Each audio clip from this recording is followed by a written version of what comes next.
Good afternoon. My name is Wayne Gertis at Clean MPG, and I was invited here by Hybridfest to do a quick presentation. This one's on hybrid ownership, a better return on your investment. Everybody thinks that owning a vehicle isn't really an investment, and it really isn't. It doesn't matter if you own anything, but those that own a hybrid right now, they've actually seen appreciation versus depreciation on everything else. With that, I want you to follow through as I turn the page or I'm looking at the next one, and you'll be able to follow through relatively quickly. Think hybrid vehicles are expensive. Some might think, oh, there's a $7,000 or $8,000 markup. Think again. What you're going to see as we go through this presentation is the reality of today's pricing of the vehicles and what they're worth when you finally trade them in. We'll compare the total cost of ownership with Toyota Prius and Honda Civic Hybrid versus a Honda Civic, Chevy Cobalt, Ford Focus, and even a Toyota Corolla. Let's move on to page 3 here. The Toyota Prius, king of the hybrids, has an MSRP of $21,500 with destination 660. The key here that I've highlighted is that it's actually a mid-size vehicle versus all the rest, which are compacts. So not only is it larger, but it's also not that expensive, as you'll see later on. Just look at that passenger volume, 96.2 cubic foot and 14.4 for luggage capacity. That's what a hatch does for you. It can hold everything. The next vehicle on the list is the Honda Civic Hybrid, 22.6 plus 635 destination right off the lot. And I also want you to take note of both the Prius and the Honda Civic Hybrid's warranty. 8 years, 100,000 miles on the Prius, 8 years, 80,000 on the Honda Civic Hybrid. It's far beyond what you're going to see from the non-hybrid vehicles that comes next. Look at the Toyota Corolla. It's a 40-year vehicle with over 30 million vehicles sold worldwide. It's probably one of the most well-known vehicles because it's built so reliably, lasts forever. The problem is its fuel economy is only 28 miles per gallon, no EPA. And as you're going to find out, that even this relatively low-cost, high-quality vehicle can't compete against the Prius and the Civic Hybrid. The next one, the 2008 Honda Civic LX with auto. Great vehicle, known for resale value from the time it reached our shores over 35 years ago. And with that, 17.7 plus 635 destination, it's EPA combined of 29. And we're going to go over these figures piece by piece as we move on. The next two are domestics. Everybody knows about the Ford Focus. The latest gen really hasn't changed since 2001. 16.8, it's currently got a $500 rebate. It's most known for being a domestic that's sold in large quantities. But when we get down to not just the price, but what it's worth when you finally get rid of it, you're going to see it might shock you. The next vehicle, the Chevy Cobalt. Again, one of the largest sellers in GM's stable.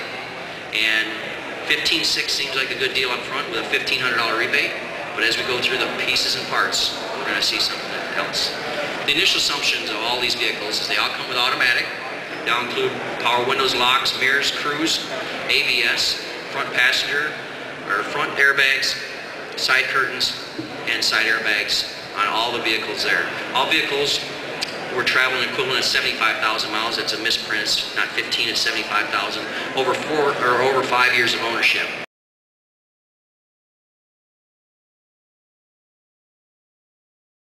2 nights ago. I did the numbers using a 5-year-old vehicle. As you can see here, the Toyota Corolla is actually the lowest depreciable vehicle in the entire list. And that vehicle is $63,450. It sounds like a great deal. Low price, low depreciation. But also look at the Toyota Prius and the Honda Civic Hybrid. I want to make note of the Toyota Prius in particular. This is a 2003 Toyota Prius. KBB says in good condition, with 75,000 miles on the vehicle. This vehicle is you'll be able to find it for $11,900. I don't know anywhere in the country where you can buy that vehicle for that. Whereas I can go out and buy a Chevy Cavalier for less than $5,000 within 10 minutes of this site. So that should give you an idea. I used very, very conservative numbers here, and they came right from KBB. Financing. Now again, Prius and Honda Civic Hybrid cost a lot more, so they're going to have more financing charges involved. I just assumed $2,000 down, 6% interest rate, and I believe that Dane County has a 5-year or 5% sales tax. And these are the total numbers that you're going to pay in finance charges on that total bill. And as you see, the Prius and the Honda Civic Hybrid are highest, and you think you're going to save a lot by buying the Ford Focus and the Chevy Cobalt because they cost a little up front and you have low financing charges. Move to the next page, you have insurance. What I used is just a Geico quote, male 35, this area, and I ran the numbers in there, all really relatively close except for the Focus popped up over 5,000, and this is over 5 years. So it's, you know, not really much of a difference between a Focus, a Cobalt, Honda Civic Hybrid, Honda Civic, Prius, or a Corolla. Fuel costs. Everybody knows that we're paying about $4.20 a gallon right now. Toyota Prius costs only $6,800 to drive 75,000 miles over the next 5 years. When you go down the list, you're going to see the Cobalt, the Civic, the Corolla LE, and the Ford Focus SE at $11,000 just in fuel costs over the next 5 years. That's huge, and these are compacts. So keep that in mind that by buying that Prius, you're saving almost $5,000 over the Cobalt, the Corolla, and the Focus just in fuel. Maintenance and repairs. The winner here, Toyota Prius and the Honda Civic LX. The reason why the Honda Civic LX is just a very reliable vehicle. Prius, because you just don't replace brakes on them. Regen works so good, they last forever. Total cost of ownership, and this is what really makes the difference here. When you look at the maintenance, the insurance, the fuel costs, the financing, and the depreciation of the vehicle, the Toyota Prius wins this race over the next best vehicle by over $2,000. Now somebody says, well, how can a $15,000 Ford Focus cost more to own than a $22,000 Prius? It's because of fuel cost and depreciation. And if you look at the Chevy Cobalt in particular, $34,000 to own that vehicle at $4.20 a gallon gas for the next 5 years. That's over $6,000 more to own a Cobalt than a Prius. Now, who wouldn't want to put $6,000 in their pocket and drive a Prius versus a Cobalt? Hopefully everybody says me. Not only are you going to save a gallon for yourself, you're going to put money in your pocket, but you're saving a gallon for all of us by buying the Prius. And it's proven fact that it is lower cost of ownership over the long term, over even a Ford Focus or a very low cost Chevy Cobalt. I did put them into a cents per mile category, and as you can see, the Toyota Prius is 38 cents per mile, and that includes everything. And this is somebody getting 46 miles per gallon, which I'm sure after a day or two at Hybridfest, everybody here can get 60 miles per gallon out of their Prius. Emission scores, and I wanted to add this in just to show that a Toyota Prius or a Honda Civic Hybrid, when they go through a EPA non-attainment area, a very smog-laden area, they actually clean the air that goes into them. It's cleaner coming out of the tailpipe than it's coming in. The others don't have that here in the Midwest. And then the conclusion, as we discussed, it's the analysis is complete. What you read in the papers by journalists that just don't do their homework is a bunch of garbage. You can keep these and take them home with you and study them. You can look them up for yourself. Using KVB, that's online, Geico's online, Edmunds is online. You can see the price from Toyota.com, Honda.com, Ford.com, Chevy.com. And when you do the numbers, this is what you end up with. And again, the Toyota Prius, more expensive up front, over long term, you put a lot of money in your pocket and you get to drive a wonderful vehicle. So you know which vehicle to buy now. Let's talk about longevity for the non-hybrid owners here, or for the non-hybrid owners that maybe don't know about hybrids. The batteries last basically forever in a Toyota Prius. And I've got two examples here. One is Andrew Grant. He's from Vancouver, taxi cab driver. Purchased a 2001, put 200,000 miles on that vehicle without any hybrid warranty issues. They gave him a brand new one for his old one, Toyota did, and he's still driving that today. The next one that you see here is Jesse, who happens to be over here. He's from Massachusetts. He put 349,500 miles on his Toyota Prius first gen, and unfortunately in December or January of this year he got T-boned and the car got totaled. But there wasn't a single hybrid drivetrain issue with it, and that's after 350,000 miles. So you aren't going to be replacing batteries in Priuses, let alone do they have the super long warranty to cover it anyways. It's your choice, and just with this little bit of information that I've given you, it should help you make that proper choice, and that proper choice is the hybrid. And thank you for joining us at Hybridfest. I do have some Q&A period, but I also want to give some numbers out that we received today. Over the last year, we've discovered some things with these vehicles. I'm all about pushing for fuel economy, and since the Whys and Hows presentation 2 years ago, we've discovered some stuff about the Prius and the highway. Priuses aren't known to get great highway fuel economy, but we've found a way to get over 70 miles per gallon on the highway using scan gauge, and it's called Ignition 14. If you have any questions about that, I'll be at the booth afterwards. I took a Toyota Camry driver out this morning, and Toyota Camrys rated 33 miles per gallon combined. We did a 20-mile highway clinic, following speed limits. Everything was fine. He pulled into the hotel at 61 miles per gallon using an Ignition 18 trick. I hate to call it trick because it's actually a technique. But hybrid vehicles they can pull amazing numbers with just a little bit of change in habit, and I wanted to put those out. We had a Honda Civic hybrid driver here this morning. I took out on a clinic, all highway, following the speed limits. He pulled back into the hotel at 94 miles per gallon, all highway. And we had a Prius driver that I took out this morning with about 60% suburban country roads, 30% highway.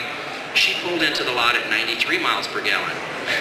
It's very easy to do. It's a simple setup, simple techniques that you can learn either online or in clinics. Come to a Milwaukee Hybrid Group meet or ask a local individual near you how this stuff works. And they're going to show you, and you're just going to be like, I can't believe it, but there the answer is right in front of me, just like the paper about explaining how hybrids are less expensive. So by all means, open the floor for questions, answers, and just about anything.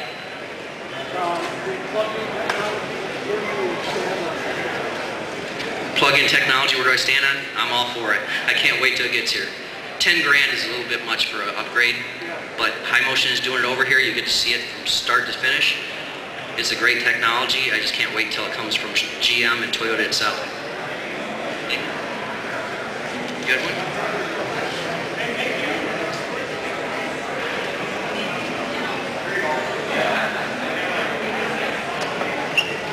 Scan gauge is about $150 to $170. Once you get them, they'll change your world if you're driving a Prius. Okay.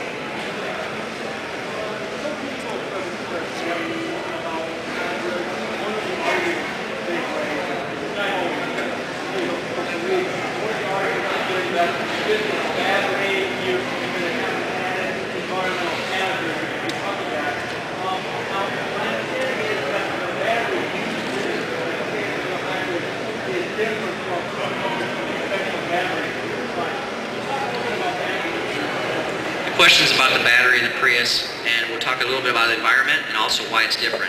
First off, if you open up the battery package on a Toyota Prius, there's a little 1-800 number in there. Toyota has a bounty of $200 on those batteries. If anybody ever finds one, it's like finding a $200 bill on the floor. You pick it up, two $100 bills. Put it in your pocket, because you just make a phone call and they'll say, take it to your Toyota dealer and they'll give you $200. As far as how they're manufactured to last a long time. And if you look at the RAV4 EV's been out for close to 10 years now, and they're still on the road, and they have very limited problems with the pack capacity. And the way they do that is they control it within a tight band. It's not like a 12-volt battery that just whatever the starter takes off and whatever the alternator puts in.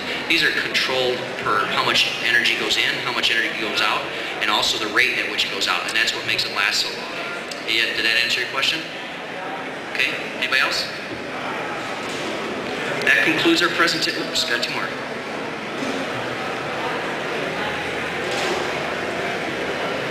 Is it worth it to get an engine block heater? It can be if you don't plug it in and leave it going all night. I like to see an hour and a half to 2 hours before you leave on a timer.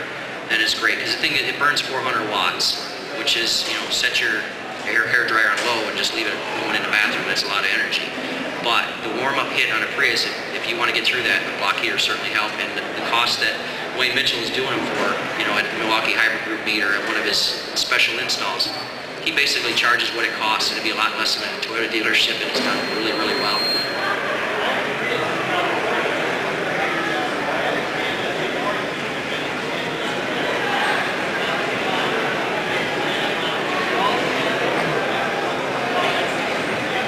Question was about the warranty in California. California and the 5 clean states, it's the start of them. California gets a 10-year, 150,000-mile warranty on the Prius battery and hybrid componentry just because it's a PZEB. That's the way that they're sold, rated, and you automatically get that if you bought them from Massachusetts, California, I hate to say Vermont, New Hampshire, and New York, I believe. Maine might be one of them, but with that, you automatically get 10-year 150,000 because you purchased it in California and he's ever rated there, and the warranty comes with it. It's free. Yours is, because it's a California vehicle, it's 10, 150, and it passes on to the next guy too. Okay?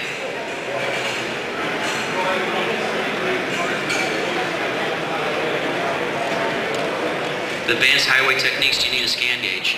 You don't. I discovered it without a scan gauge, and a member here, I don't see Cheryl, but I was driving her vehicle for about a week, and I saw some things going on on the instantaneous and on the battery mimic that said, whoa, something's going on here, we're getting 80 miles per gallon going down the highway, what is this?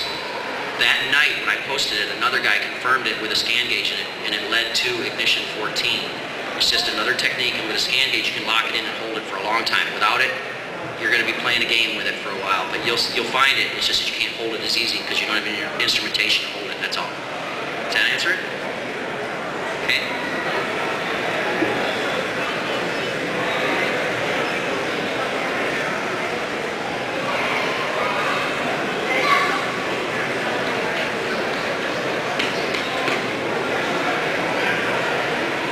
Scan gauge does not change the car or anything, but it gives you feedback to control where your foot, how much gas pedal that you're going to apply, and you can put it in a specific mode, and you're just going to be like, I can't believe I'm getting 50% better fuel economy than I did yesterday because I have this little gauge saying ignition 14, TPS 18. It's really neat.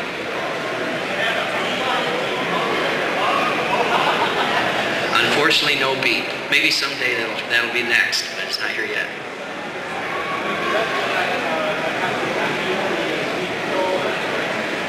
Unfortunately, speed control, it'll blow right through ignition 14. You'll never see that on a highway. It's speed control is you're gonna see it go through it, but you're never gonna be holding it. You're gonna get your normal fuel economy, which is great. You know, owning a Prius, 46 miles per gallon, everybody will do that. This is to get you up 60 plus. Yes. Anybody else? Okay, that'll do it. Thank you for attending Hybridfest, and we look forward to seeing you next year.